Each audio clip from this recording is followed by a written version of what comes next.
Hello, Stoic community. Today, we're diving into one of the most profound aspects of life, human relationships. Relationships have the power to bring us joy, fulfillment, and a deep sense of connection, but they can also be the source of pain, frustration, and stagnation. We all desire meaningful bonds, but sometimes we must confront the difficult truth. When is it time to let go? Holding on isn't always the answer. Sometimes real strength comes from knowing when to let go of things or people that are no longer contributing to our growth. This doesn't mean we need to be detached or uncaring. It means recognizing our own value, prioritizing our mental and emotional well-being, and understanding when a relationship, be it with a friend, a partner, or even family, no longer aligns with our journey forward. It's about living authentically, even when that means making challenging choices. Today, we're going to discuss 11 signs that indicate it might be time to end a relationship, and we'll do this by leaning on the timeless wisdom of Stoicism. Stoicism teaches us that while emotions are natural and powerful, they shouldn't dictate our actions. Instead, we should strive to understand ourselves, identify what genuinely serves our well-being, and take action rooted in rationality, virtue, and courage. If you feel like you're at a crossroads, if you're questioning the relationships in your life, or if you need strength to make a change, then you're in the right place. This is not a conversation for the faint-hearted. We're here to speak the truth about growth and the difficult choices that come with it. By the end of this discussion, my hope is that you'll have a greater sense of clarity about the relationships in your life, and more importantly, a deeper understanding of yourself. Ready to confront what might be holding you back? Let's begin. Why turn to Stoic wisdom? Before we dive into the 11 signs, let's understand why we're turning to Stoicism for guidance. The answer is simple. The Stoics deeply understood human nature, and their wisdom is as relevant today as it was over 2,000 years ago. The Stoics knew that we are emotional creatures. We love deeply, we feel intensely, and we often hold on to people long after it's clear that we should let go. But they also taught us that we have the power to master our emotions and make choices that are best for us, not just based on fleeting feelings. That's where true strength lies. Ending a relationship, whether it's a friendship, romance, or family tie, can be one of the hardest things you'll ever do. It's painful, it's messy, and it often feels like losing a part of yourself. But sometimes it's necessary. Imagine yourself as the captain of your own ship. Every relationship is like a passenger on that ship. Some passengers help you navigate, bring joy to the journey, and make the ride smoother. But others are dead weight, draining your energy, steering you off course, or even jeopardizing the journey itself. Our goal today is to identify those passengers who might be leading you away from the life you want to live. We're not here to make hasty decisions or throw people overboard at the first sign of trouble. We're here to learn how to assess our relationships with clarity, wisdom, and compassion for both others and ourselves. Are you ready to take an honest look at the relationships in your life? Good, because that's where real growth begins. Sign number 1, stunted personal growth. In the journey of life, you are the hero of your own story. And what do heroes do? They grow, evolve, and become better versions of themselves with every challenge they face. A healthy relationship should be like rocket fuel for your personal growth. It should inspire you, challenge you, and push you to new heights. But what happens when that relationship feels like an anchor instead of a boost? Marcus Aurelius, one of the great Stoic philosophers, once said, "You have power over your mind, not outside events." But when you're in a relationship that's holding you back, it can feel like you've lost that power. It can feel like you're stuck in quicksand, unable to move forward. Here are some signs to watch out for. 1. Are you constantly compromising your ambitions?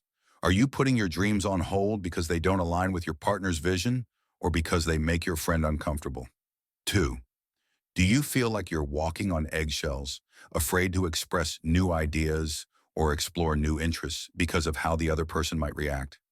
Most importantly, do you feel like you're the same person you were a year ago, 2 years ago, 5 years ago? In a healthy relationship, you should be able to look back and see how much you've grown and how much you've learned. I'm not saying every relationship needs to be a non-stop self-improvement journey, but it should provide the space and support for you to grow. If you feel stagnant, like you're shrinking to fit someone else's expectations, that's a red flag you can't ignore. The Stoics believed in constantly striving to be better. Epictetus said, first say to yourself what you would be, and then do what you have to do. But how can you become who you're meant to be if your relationships hold you back? Ask yourself, is this relationship helping me become the best version of myself, or is it keeping me small? If it's the latter, it might be time to make a tough decision. Sometimes the most growth-promoting thing you can do is to let go of what's holding you back. Sign number 2, persistent negative emotions. Let's be clear, we're not talking about the occasional argument or moment of frustration. Those are part of any relationship. We're talking about a constant, lingering feeling of negativity, a heaviness that follows you like a shadow. Imagine waking up every morning with a weight on your chest. Imagine dreading interactions with someone who's supposed to be close to you. Imagine feeling your energy drain away every time you're around this person. Marcus Aurelius once said, if you are distressed by anything external, the pain is not due to the thing itself, but to your estimate of it. These are powerful words. But when you're caught in a cycle of negative emotions, it can feel impossible to change your perspective. Here are some signs that persistent negativity might be an issue. 1. Do you feel a sense of dread or anxiety when you know you're going to see this person? That's your gut trying to tell you something. 2. Are you constantly walking on eggshells, afraid of triggering an argument or negative reaction? That's not a relationship. That's a minefield. 3. After spending time with this person, do you feel drained, depressed, or angry more often than not? Your emotions are like a compass. Pay attention to where they point. The Stoics weren't about suppressing emotions. They were about understanding them and not letting them control us. Epictetus said, it's not what happens to you, but how you react to it that matters. But when negative emotions become the norm, it's no longer about how you react. It's about recognizing a toxic pattern. Life is too short to be in a constant state of negativity. You deserve relationships that bring light into your life, not darkness. Ask yourself, does this relationship bring more joy or pain into my life? Do I feel better or worse about myself when I'm with this person? If the scales are tipping towards the negative, it might be time to reassess. Ending a relationship doesn't mean you failed. Sometimes it means you're brave enough to put your well-being first. Sign number 3, manipulation and control. This is where things get serious. We're talking about manipulation and control, a poison that can seep into the foundation of a relationship, corroding your freedom, your self-esteem, and your sense of self. Epictetus said, no man is free who is not master of himself. But what happens when someone else is trying to be the master of you? Manipulation and control can be subtle. They often disguise themselves as love, concern, or knowing what's best for you. But make no mistake, it's a cage that can be so comfortable you don't even realize you're trapped until you try to spread your wings. Here are some red flags to watch for. 1. Does this person make you feel guilty for having your thoughts, feelings, or desires? That's not love. That's emotional blackmail. 2. Do they try to isolate you from friends, family, or other support systems? Someone who truly cares about you will want to expand your world, not shrink it. 3. Do they use your insecurities against you, making you feel like you're not good, smart, or worthy enough to make your own decisions? That's not support. That's sabotage. The Stoics believed in personal autonomy and the power of the individual to shape their own life. Marcus Aurelius said, you have power over your mind, not outside events. Realize this, and you will find strength. But when you're caught in a web of manipulation and control, it can feel like you've lost that power. You are the author of your own life story. No one else gets to write your chapters for you. If someone is trying to control the narrative, it's time to take back the pen. This isn't about blame. It's about reclaiming your power, autonomy, and right to be the hero of your journey. Ask yourself, do I feel free to be myself in this relationship? Do I feel supported in my choices or controlled in my actions? If you're feeling caged, remember that you hold the key to your freedom. Sign number 4, constant stress and anxiety. Stress is a natural part of life, and every relationship has its ups and downs. But when the stress becomes constant, when your relationship is the primary source of anxiety in your life, that's when it becomes a problem.